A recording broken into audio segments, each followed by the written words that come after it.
All right, guys, today's topic, we're going to talk about the D-shape volume profile, kind of what to look out for and kind of the do's and don'ts with a D-shape profile.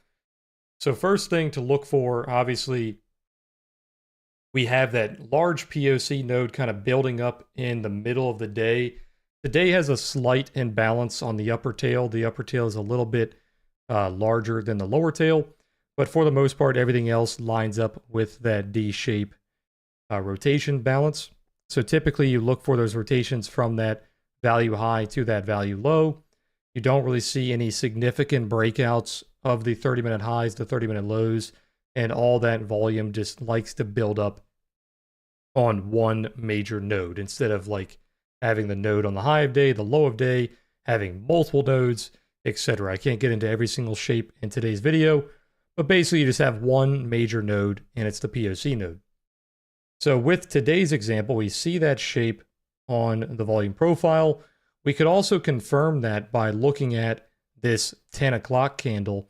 We had this very strong, long-legged doji, which was building up that POC node, and we saw a very dramatic drop-off in volume as that candle pushed down towards the low, and then same thing on the high. As that candle pushed up to the high, the volume was dropping off dramatically.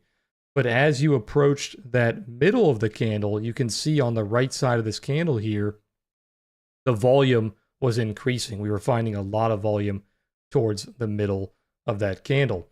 And for a large portion of that following candle, they were maintaining that balance. They were not finding any significant volume on the low, no significant volume on the high, and the bulk of that volume was towards the middle. So when that happens, you really want to avoid trading around that POC node because it's kind of a 50-50. It's kind of a coin flip. You don't really have an edge. But towards the highs of those candles, for the most part, you want to look to be a seller, and towards the lows, you want to look to be a buyer. Now, if we look over here at the 1-minute chart, typically what you like to do when you are building up those nodes is you like to have kind of a triangle formation where the highs just kind of get tighter and tighter and the lows get tighter and tighter. And most of that 1-minute price action is trading towards the middle, as I said earlier, with that POC node being towards the middle.